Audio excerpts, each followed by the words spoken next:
pouquinho mais, né? E hoje nós temos uma mestra aqui. A professora Rosalina, uma pessoa muito querida, sempre traz uma mensagem maravilhosa, né? E ela tem um jeito assim de mestra mesmo para passar as lições. Isso é maravilhoso. A gente quer agradecer, né? Ela está aqui com o esposo, a filha, agradecer a companhia deles, que permitiu que ela estivesse aqui com a gente, né? E aí vamos aos recadinhos. Bom, sábado, às 10h30, picar legumes. Graças a Deus, o pessoal tem colaborado bastante, né? Então, está sendo bem rapidinho aí. É uma oportunidade da gente doar o tempo, né? Que é a moeda mais preciosa que nós temos hoje é o tempo, porque não está dando tempo para mais nada, né, gente? Então, vim aí colaborar, seja qualquer tempinho, 20 minutos, meia hora, faz uma diferença enorme. Tá bom? Então, às 10h30, todos estão convidados a estar aqui no Fonte de Luz para ajudar a picar legumes. E nós também vamos ter o bazar, tá? Na sexta, amanhã e no sábado. E a gente também precisa de ajuda. Nós já montamos uma equipe, mas se alguém quiser também participar, é só falar com a gente, tá? Graças a Deus conseguimos montar aí. Até ontem estava um pouco difícil, mas felizmente acho que deu certo, né? Porque de sexta-feira, e é o melhor dia de venda na sexta, viu, gente? Então, por isso que a gente agora faz esse bazar. E tem o pastel, tá? Quem ainda não encomendou, é só ir lá no fundo, lá, tá? Na cozinha e encomendar.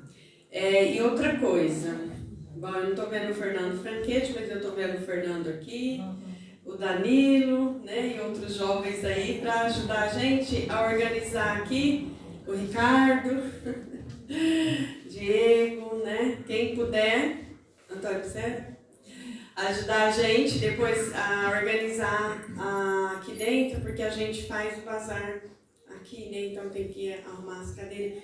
Então, por favor, tá?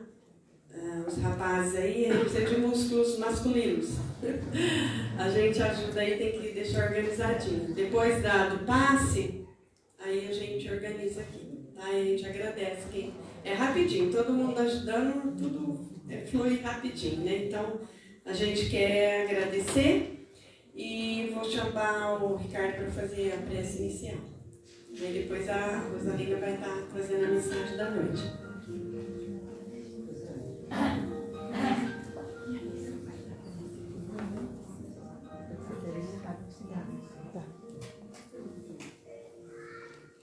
Senhor, essência do universo, Deus Todo-Poderoso, somos gratos por esta noitinha, pelo banquete espiritual que o Senhor nos colocou às nossas mesas. Agradecemos a presença de todos os nossos irmãos, nossos amigos, pessoas convidadas. Agradecemos a espiritualidade por esse arranjo que nos faz toda semana, onde visa nos orientar, nos educar espiritualmente, nos colocarmos na linha, com bom sentido, para que possamos, no nosso ponto de evolução, procurarmos analisar aquilo que nós precisamos fazer para melhorar cada dia que passa, Senhor. Nosso Mestre Jesus, nós somos profundamente gratos por tantas orientações e instruções que o Senhor nos concede. Agradecemos por tudo, Senhor.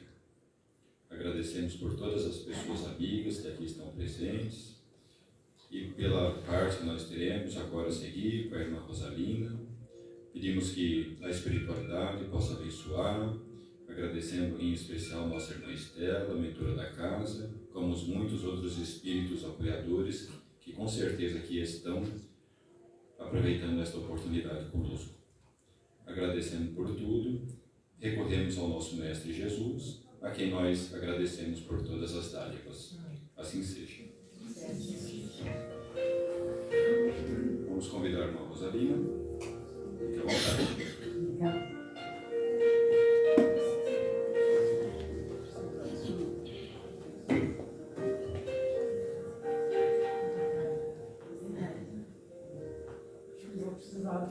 Boa noite a todos. todos. Eu acho que eu não vou precisar do microfone, não. Duas coisas. O tema da nossa palestra é Lei e Vida. Nós fazemos o Evangelho no Lar e tem um livro do Emmanuel que chama Ceifa de Luz. Tem 65 lições. Essa é a de número 25.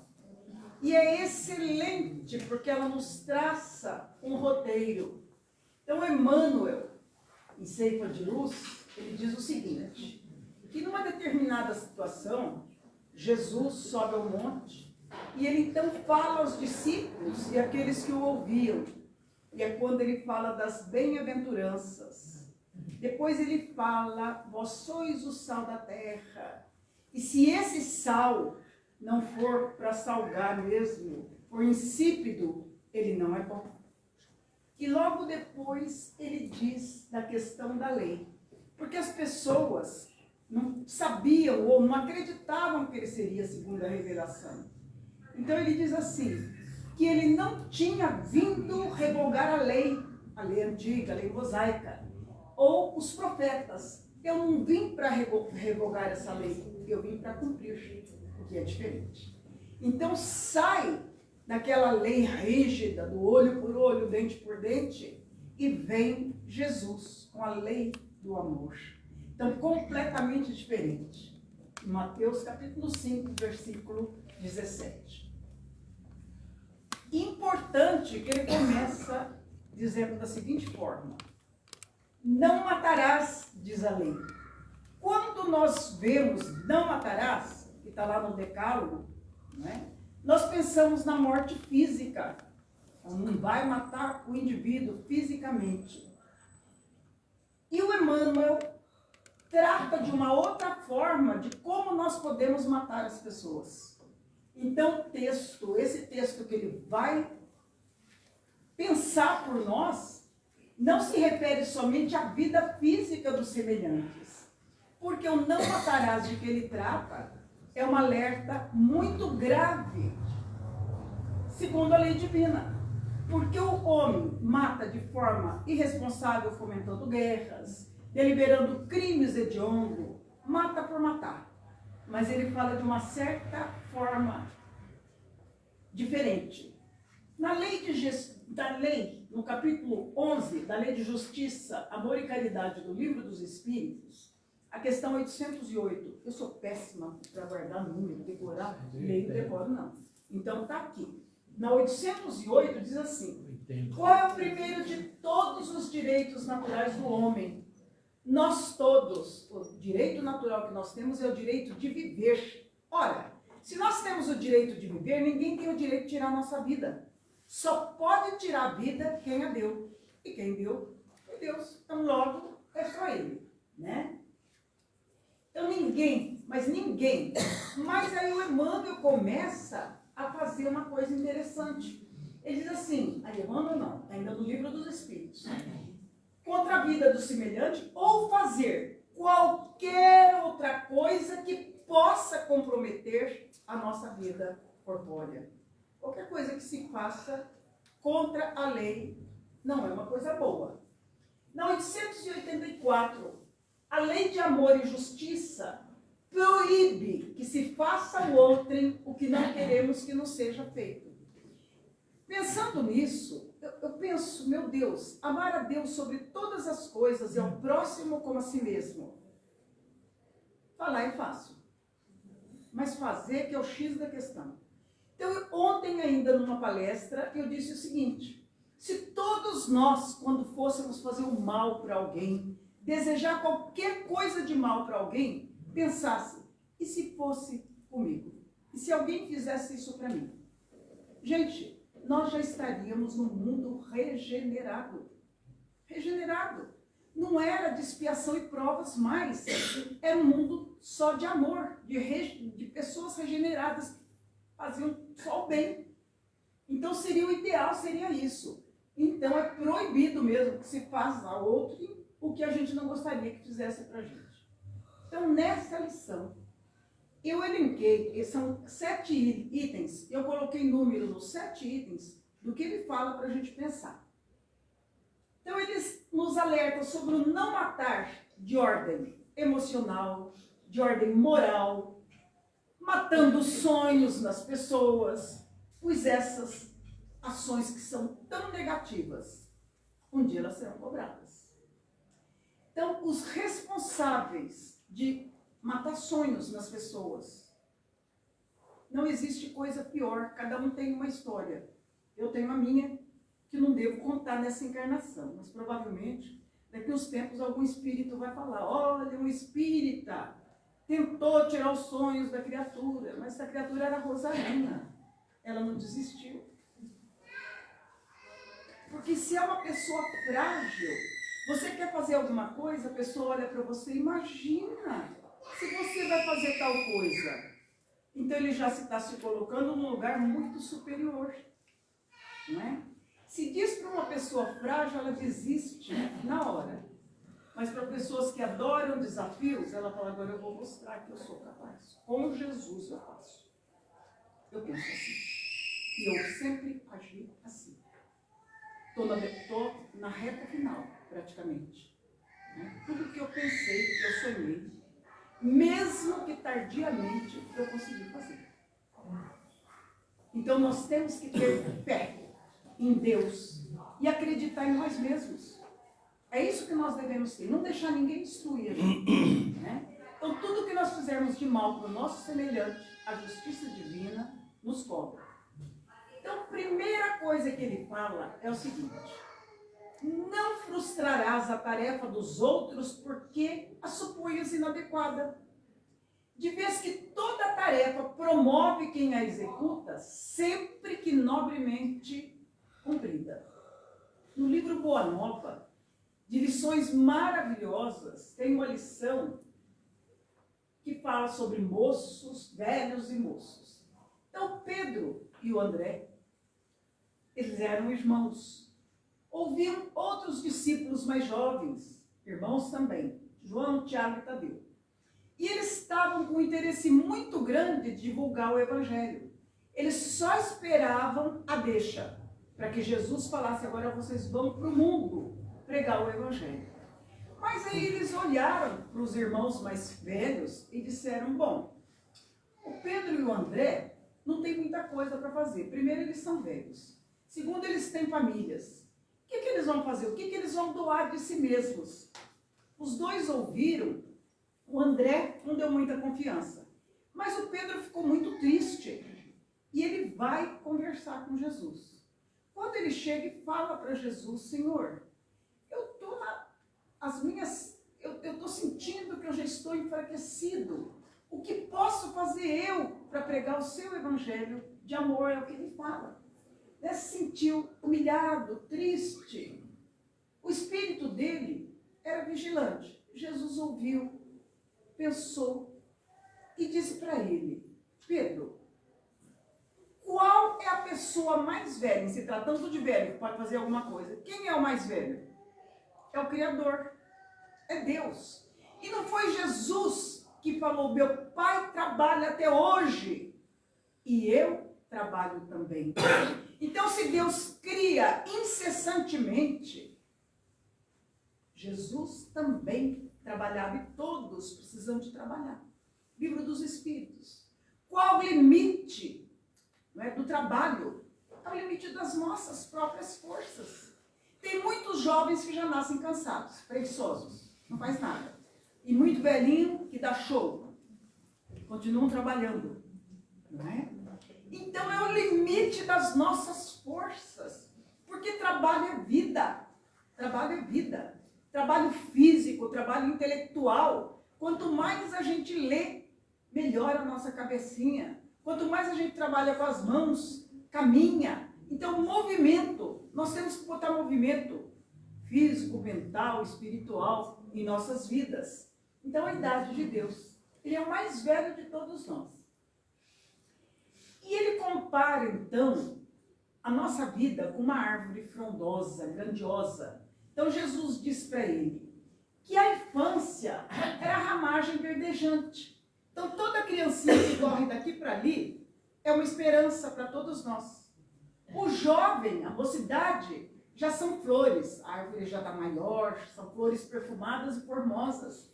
É uma promessa para o futuro, os nossos jovens. E os velhos? E a velhice? O que significa velhice? É o fruto da experiência e da sabedoria. Fruto significa a realização.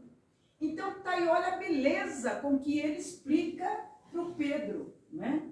E diz para ele mais, e diz assim: a experiência humana é uma hora de aprendizagem no caminho infinito do tempo. Então, ele diz o seguinte, a respeito da idade do espírito, que muitos jovens que falam com uma experiência muito grande, milenária, e velhos sem reflexão e sem esperança. Porque o que conta é a idade do espírito, como nós aproveitamos cada encarnação nossa. Vocês já prestaram atenção que muita gente passa em branco a encarnação? Do jeito que nasce, leva a vida numa boa, não é como eles dizem, não estuda, não tem responsabilidades maiores e desencarna do mesmo jeito que veio e volta. Não tem sentido. Nós encarnamos com um único objetivo, de crescer, principalmente intelectual e moralmente. Então nós devemos aproveitar todas as nossas oportunidades. E muitas pessoas, prestem atenção, os mais velhos, eles ficam preocupados com a gente, falam assim, não, mas quando que você vai descansar, quando você vai levar a vida? O que é levar a vida? É diferente para todo mundo. É diferente.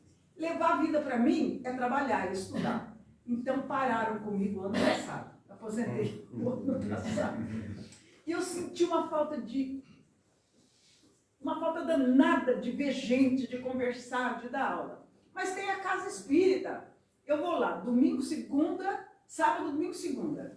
Né? No sábado, nós temos curso, estudo. No domingo, dirijo lá a palestra pública de manhã. E na segunda-feira tem uma sala mediúnica. A gente estuda no mínimo 5, 6 livros. Então isso é muito importante para a cabeça da gente. É ótimo. Além do que, você fica lá quando vão os palestrantes e citam vários autores, fazem palestras belíssimas. Você fala, opa, isso eu não li. Então deixa eu ir lá ver onde que está isso daí. Isso é muito bom.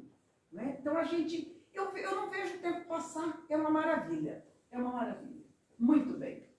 Então Jesus disse para Simão que ser moço ou velho no mundo não interessa, não importa. Antes de tudo, é preciso ser de Deus. Então está embutido isso no ser de Deus, cada um interpreta da maneira que acha melhor. O que o Cristo é trabalhar em benefício próprio, disse, trabalhar em benefício próprio e de outrem. Então isso que é importante.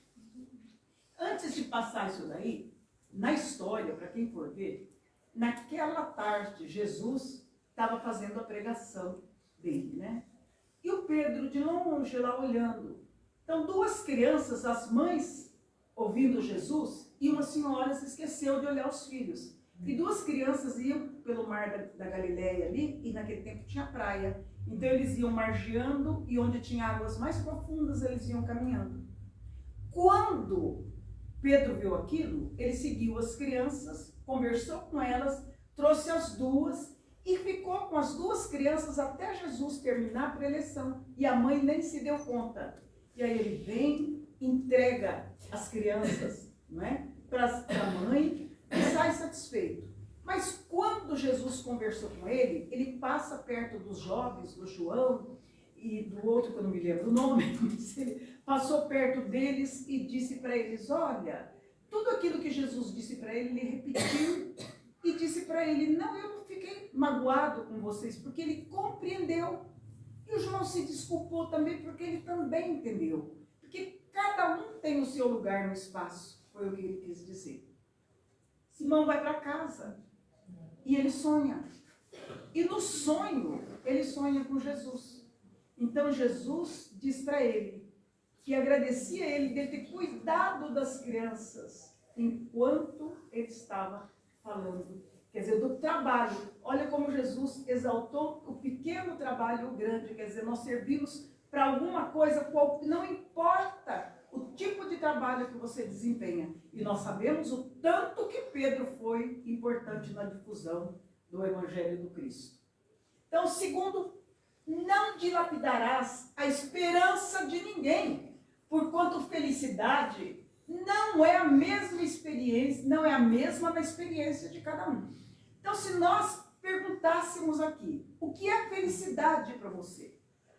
Então, se fosse uma pessoa que almejasse alguma coisa assim, material, uma casa muito boa, um carro, isso, aquilo. Mas o exemplo mais fantástico que tem é a questão do desencarne. Nós não valorizamos as pessoas enquanto nós estamos a caminho com elas, não é? Não valorizamos tanto quanto mereciam os pais, mas tem que valorizar os irmãos e tudo mais. Então, se alguém perguntasse para mim agora, o que é felicidade para você? Então seria rever a minha família, seria abraçar minha mãe, seria tanta coisa que é importante e que não faz parte.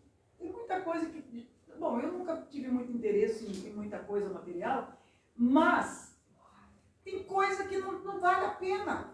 Então, o sentimento é o que é mais importante para todos nós. Não é? O que é ser felicidade para você? Ter saúde, por exemplo, para quem está doente. Eu seria feliz se eu tivesse a minha saúde de volta. É tão diferente eu perguntar para vocês o que seria. Então, no amor ao próximo, estão encerrados todos os deveres do homem, uns para com os outros. Então, felicidade e infelicidade é relativo, né? Quando a gente é jovem, sofre por qualquer coisa, né? Hoje a gente, enfim, fala como que eu fui bobo, não é? Mais ou menos assim. A questão 920 do Livro dos Espíritos. Nós estamos no mundo de expiação e provas, todo mundo sabe. Mas de nós mesmos depende abrandar os nossos males e ser tão felizes quanto pudermos na Terra. Vamos ser felizes agora, com coisas aparentemente pequenas, mas que são muito grandes. Então vai depender de nós. Não ficar valorizando coisas ruins, valorizar o bem que a gente tem. Na 921, o homem é, na maioria das vezes, o próprio artífice. Nós criamos os nossos males, da nossa própria infelicidade, valorizando aquilo que não vale a pena. Então, praticar a lei de Deus poupa-nos muitos males, porque a vida na Terra continuou no que o Cristo já disse. Isso é uma passagem. Gente, é tão pouco. Quando você chega 40, 50, 60, 70, você fala, meu Deus, como foi rápido. Então, é uma passagem mesmo, né? Na questão 922, eu peguei só as respostas. A medida da felicidade para todos os homens, qual que é? Para quem leva a vida moral, é a consciência pura e a fé no futuro. Para quem leva a vida material, gostaria de ter. Eu fico pensando nos políticos, né? Tem, usufrui, morre, fica doente, acaba. Eles não raciocinam, não pensam. Muito bem. Para uma pessoa que vive a vida espiritual, é ser um homem de bem. No capítulo do Evangelho, Sede Perfeitos, está lá o homem de bem e o bom espírita. Né? O homem de bem, eu pensei em alguma coisa. Pratica a lei de justiça, amor e caridade. O homem de bem. Tem fé em Deus. Tem fé no futuro. Tem fé no futuro. Sabe que todas as dificuldades, dores, decepções são provas ou expiações e as aceita sem reclamar. Tem um grupo da Fraternidade Sem Fronteiras que eles agem mais, eles trabalham mais na África, agora estão trabalhando aqui no Brasil. E eu estava lá, num dos encontros, onde o Wagner começou a ajudar o pessoal lá da Paraíba, uma médica.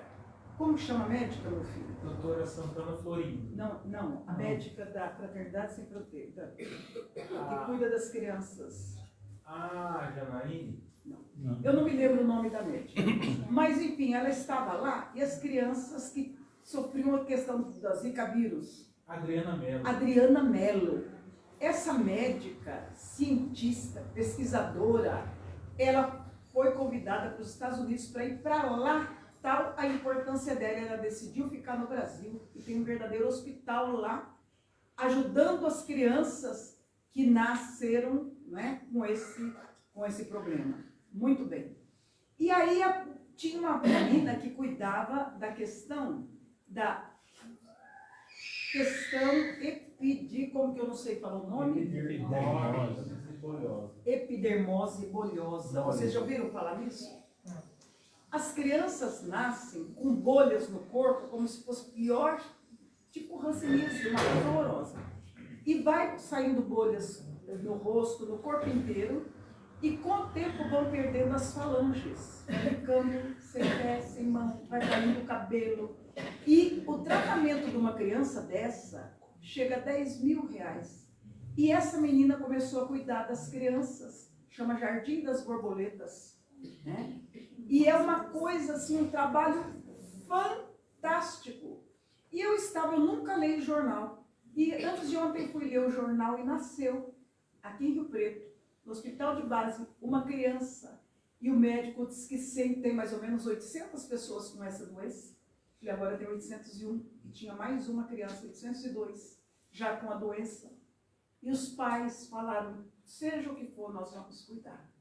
E eu falei, meu Deus. Então, um pai e uma mãe que recebe um filho saudável, amém? Deve dar graças a Deus ao alto. E se recebe um filho com uma doença que vai requerer tantos cuidados, onde que nós colocamos? É uma prova, é uma expiação. São as dificuldades que nós temos que passar. Então, meus irmãos, o Espiritismo é uma doutrina consoladora, é uma doutrina explicadora que nos dá esperança em dias melhores e faz com que a gente não se revolte com aquilo que nós recebemos ou temos, não é? Se nós tivermos fé no futuro, se nós levarmos uma vida, não digo santa, porque ninguém é, não é? Mas uma vida de acordo com as leis divinas, nós não vamos ter muitos problemas. Podem ter certeza disso. Faz o bem pelo bem sem esperar recompensa. É o trabalho voluntário que todo mundo faz. Trabalho não tem preço. Esse trabalho que a gente doa em benefício do outro. É bom, é humano, benevolente para com todos. Respeita as diferentes religiões. Tem muita gente que descobre e quer. Eu comentando com meu marido, eu falei assim, nós não devemos, tem gente que não acredita na reencarnação. Não tem essa certeza que nós temos, porque senão Deus seria injusto. Como nasce uma criança perfeita, uma criança com problema e tudo mais, então que Deus é esse? Não é? O que explica? A reencarnação só pode, não tem outra explicação. Não tem outra explicação. A questão da morte, também, eles não morrem, eles vivem, né? E a gente, se nós amamos aqueles que são superiores a nós precisamos de pisar na linha, porque senão a gente não vai encontrar tão cedo. Por isso que eu piso na linha, eu quero encontrar com a minha mãe. Eu sou boba? Não, meu pai, minha mãe, meus irmãos. Como que é? Como que faz? Meu Deus do céu. Então nós vamos respeitar as diferenças. Não vamos querer colocar na cabeça dos outros aquilo que eles não têm amadurecimento ainda para entender. Então, cada um tem o seu dia de mudança, né? Para quem lê André Luiz, tem alguns irmãos nossos que pensam que quando a gente morre, a gente vai dormir até o dia do juízo. Não. Aí os espíritos dormem até um certo ponto. Chega uma hora que tem que acordar. Quando ele acorda, ele vê que ele está vivo, ele leva um susto e sai correndo. E o André Luiz, então, queria correr em socorro do indivíduo, então, do espírito que saiu correndo. Aí então a irmã que estava lá disse, não, ele volta. Depois ele vai ser explicado e ele vai compreender. Um dia vai compreender, né? Então nós dormimos o suficiente, o necessário. Uma hora nós vamos ter que acordar. Então vamos acordar com menos vergonha, que a gente vai ter vergonha daquilo que fez ou que deixou de fazer, não é? Então vamos fazer o bem. Enfim. E a caridade, o lema da doutrina, é caridade. A caridade é o seu guia, é uma das coisas. O terceiro, não destruirá a coragem daqueles que sonham ou trabalham em seu caminho, considerando que de criatura para criatura difere a face do êxito. Cada um tem um objetivo, não é? E eu sempre gosto de contar histórias da doutrina espírita. Humberto de Campos é maravilhoso, tem vários livros com histórias belíssimas. Mas tem uma determinada revista que tem uns depoimentos, gente, que vale a pena. Eu passo por cima a questão política, aquelas coisas que eu não leio mais. Então, eu foquei nessas coisas. E uma moça, essa Patrícia Linares, de 45 anos, ela tinha uma loja de roupa e veio a pandemia. Veio a pandemia, parou a venda, ela teve que vender o negócio. Aí ela tinha um sonho, que era estudar. E presta uma prova de biomedicina. E ela é de Bauru, passou numa faculdade particular, né, uma verdadeira universidade. E foi uma felicidade muito grande para ela quando ela chega na universidade, no campus da universidade. Uma maravilha. Ela disse que não tinha sido uma excelente aluna no começo, mas ela tinha chegado até o colegial, não estudou porque a mãe cuidou dos 3 filhos sozinha, né? E o que ela pôde fazer por elas fez, mas ela queria estudar. Ela estava feliz da vida fazendo o curso. E ela tinha um trabalho de anatomia para entregar, e quando ela chega alegrinha na faculdade, uma amiga falou assim: "Você é a Patrícia?" Ela disse: "Sou eu." Ela falou: "Você não viu na internet um vídeo falando de você?" Ela falou: "Não." E tinha lá ofensas como velho, não deve estudar ou coisa desse tipo. E elas colocaram a seguinte frase, as 3 meninas que botaram na internet. Olha o lado feio da internet, em vez de colocar coisa boa, né? Então, puseram assim: "Como desmatricula uma colega de classe?" As meninas perguntam. Velha já era para ser aposentada, para estar aposentada, chamada de velha. Então, ela disse que ela sentiu um mal-estar tamanho, teve dor de cabeça, dor de barriga, dor de estômago, ela ficou totalmente desestabilizada. Mesmo assim, ela teve forças de chegar e entregar o documento para os professores, mas foi uma coisa muito ruim. Aí as pessoas que souberam do caso, as pessoas da sala, caíram matando em cima das duas, elas foram ameaçadas, das 3, foram ameaçadas pelas redes sociais, e quem acabou saindo? As 3 não tiveram mais jeito de ficar na sala de aula, elas saíram. Então ela disse que aquilo lá foi uma coisa que acordou, porque ela tinha que combater o preconceito contra os velhos, que é etarismo, etário, de faixa etária, né? Não tem que ter preconceito com pessoas, cada um tem a oportunidade, na hora que tiver, tem que abraçar com todas as forças, não é? Porque nós sabemos o que os outros não sabem. É um segredo da doutrina espírita. Quando se desencarnar, você vai continuar onde você parou. Você não vai ter que rever. Então você tem um livro que se chama A Mensagem do Pequeno Morto. É um livro que serve de 8 a 80.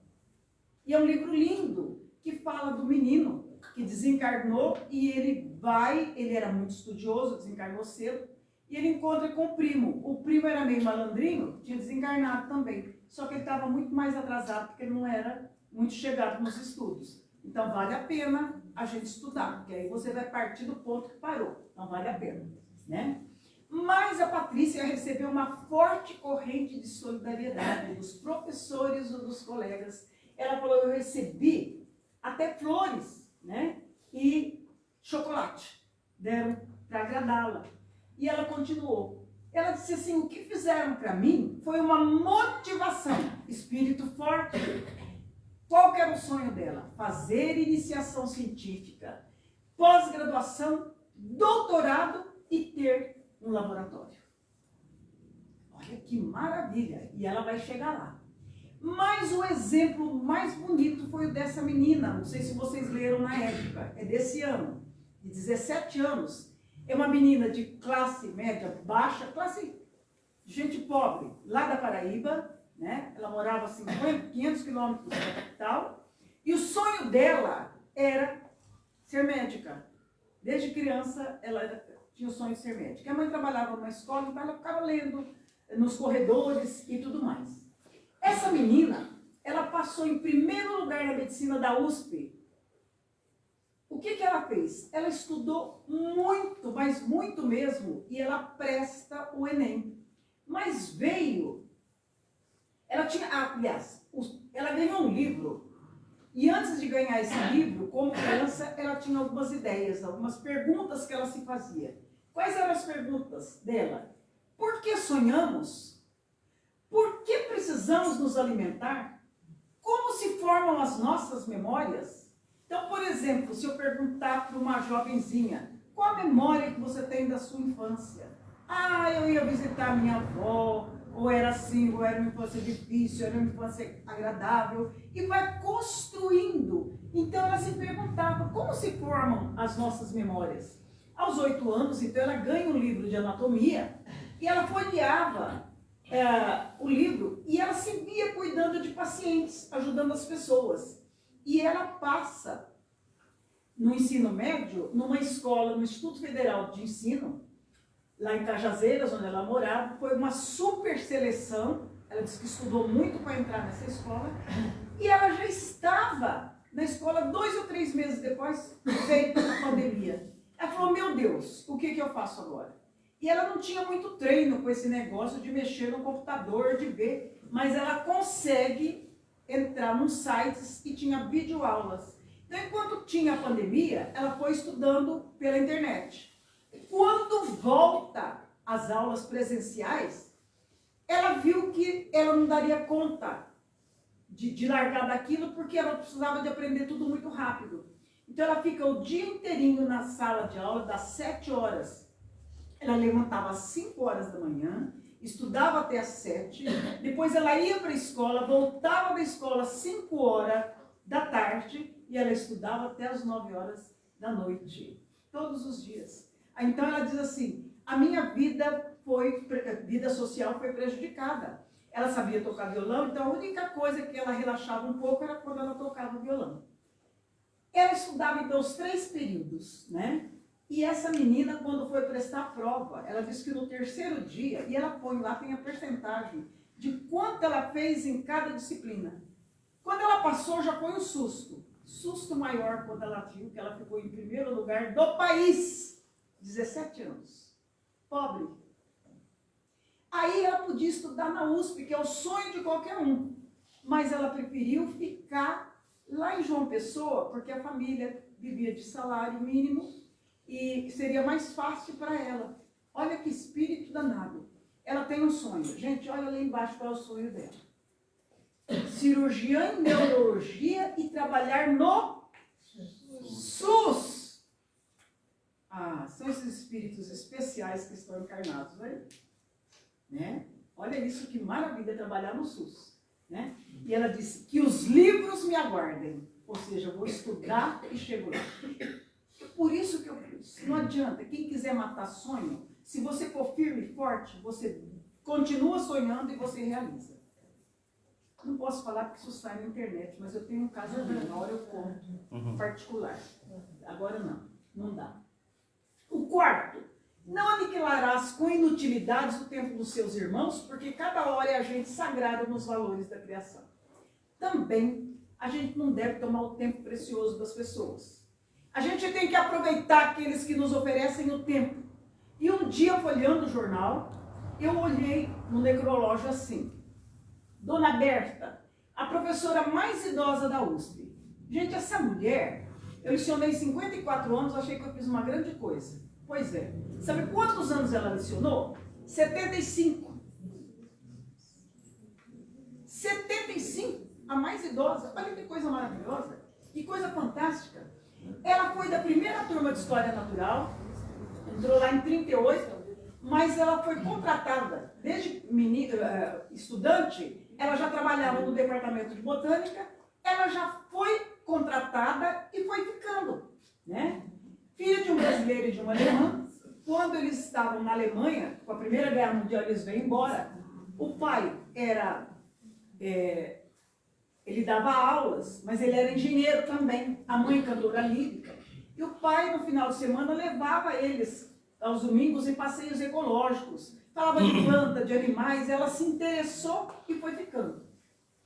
Então, na docência dela, quando ela dava aula, porque dar aula em universidade pública é diferente de dar aula em universidade privada, tá? É completamente diferente. Eles trabalham 12, 14 horas e o outro tempo é para pesquisar, para ajudar aluno, fazer um monte de coisa. É diferente. Então, por isso que aguenta também esse tipo, o tempo. Não é o tempo nosso que nós somos massacrados com 40 horas, manda embora a hora que quer. É assim, vocês sabem o que é vida de professor. Muito bem.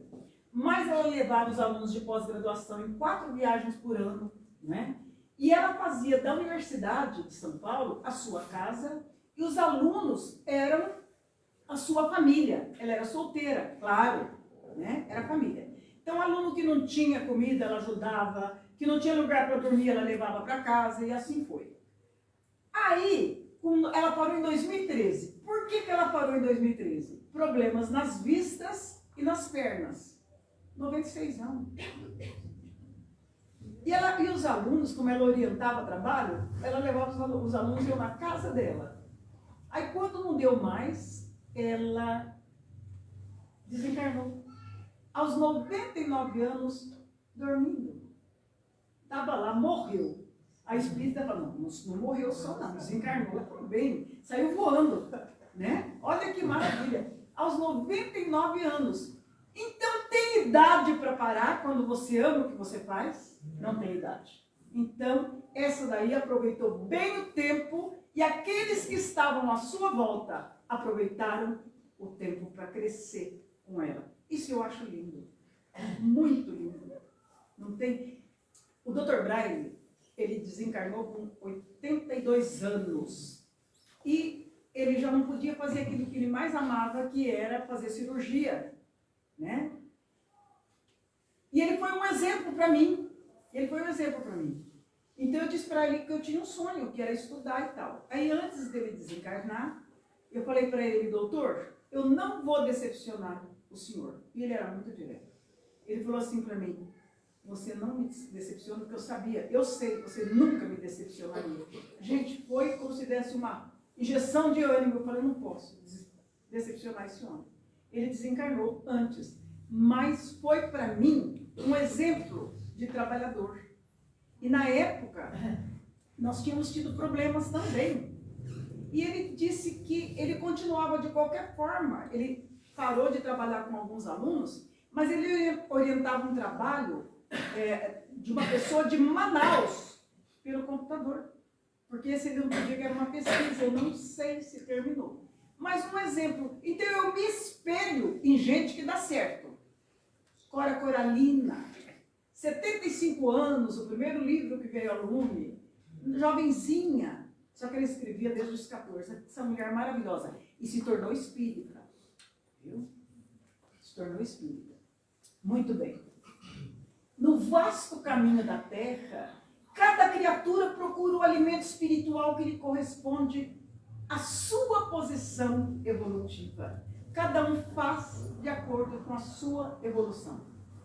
Não extinguirás a afeição na alma alheia, porquanto ignoramos todos nós, com que instrumentos da sabedoria divina pretende mover os corações que nos partilham a marcha. Evidentemente aqui está falando de afeição em família. Né? Afeição em família. Não dá tempo, porque isso daria uma outra palestra. Então a família, pais e filhos. Por enquanto nós temos necessidade ainda da nossa família pequena, mas vai chegar um dia, quando a gente fizer para o outro aquilo que a gente gostaria que o outro fizesse para a gente, que nós vamos nos tornar a família universal. Então as questões do Livro dos Espíritos, que trata de pais 135, de filhos 136, 167 dos irmãos, a gente procura lá que vai ter, né? Os compromissos que nós temos com a maternidade e a paternidade é um engrandecimento quando a gente compreende o caráter divino. Se a gente educa com amor, faz tudo o que pode pelos filhos e eles não nos ouvem, só a dor está lá também, que eles vão aprender com a dor, porque o exemplo você deu. Então é isso que é importante, né? Os filhos são obras preciosas que o Senhor nos confia.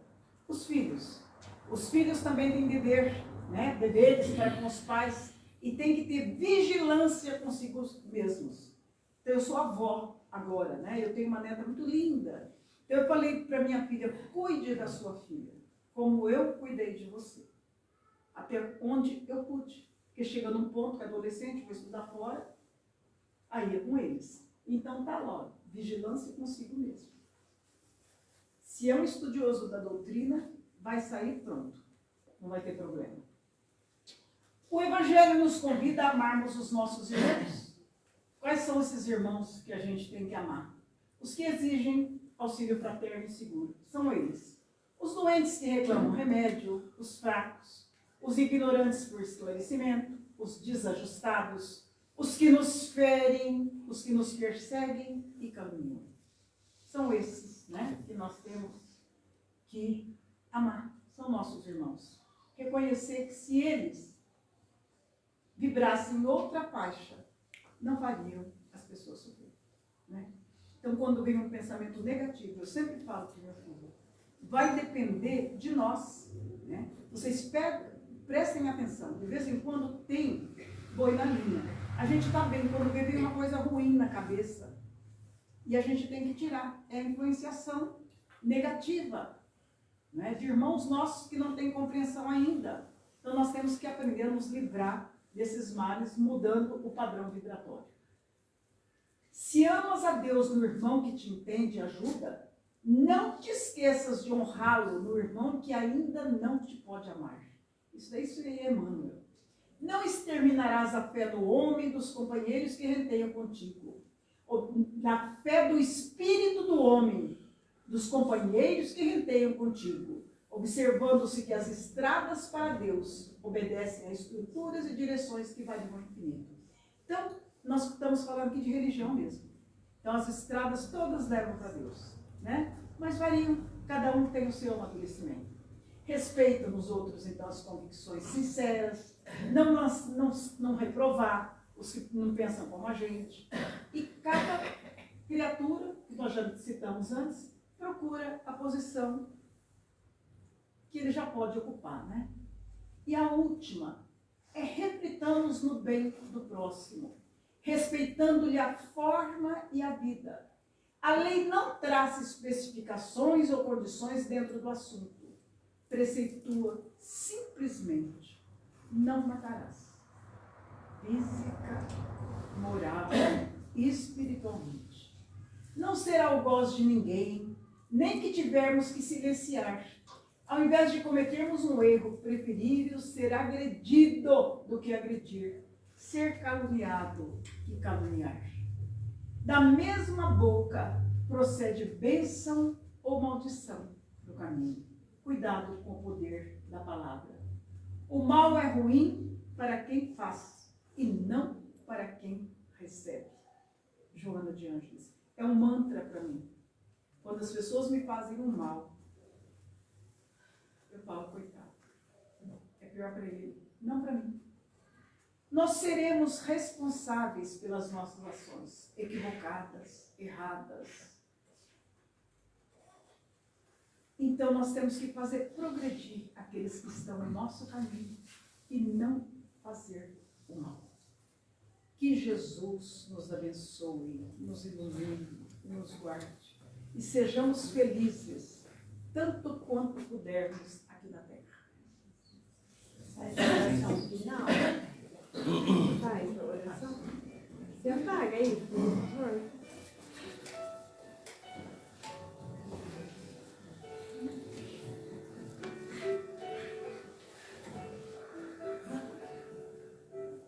Vamos orar. Agradecer a Jesus a bênção da vida, a bênção da saúde física, mental e espiritual. A bênção de estarmos reunidos, Senhor, em seu nome, para o aprendizado do seu evangelho de amor. E mesmo com dificuldades, Senhor Jesus, nós procuramos colocar em prática. Agradecemos, Jesus, a bênção da família, dos amigos e também daqueles que se consideram nossos inimigos, Senhor, porque eles mostram os nossos defeitos, que deverão ser corrigidos. Agradecemos, Senhor, a bênção do trabalho, do pão nosso de cada dia, e na sua seara de amor.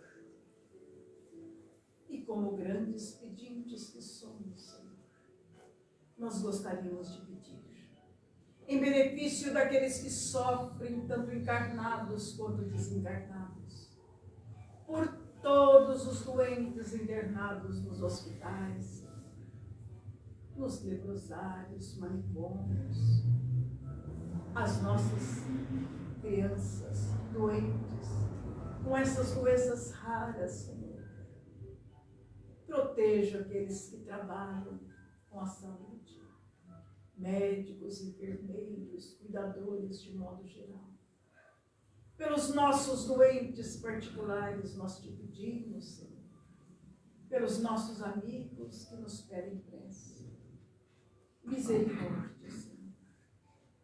Pedimos, Jesus. Pelos lares em desarmonia. Por pais que choram filhos perdidos com vícios, especialmente as drogas. Só a tua misericórdia pode resolver tão graves problemas. Pedimos, Senhor, pelos nossos irmãos em casa de repouso, asilos, em condição de rua, muitas vezes esquecidos dos próprios familiares, que as suas bênçãos sejam com eles.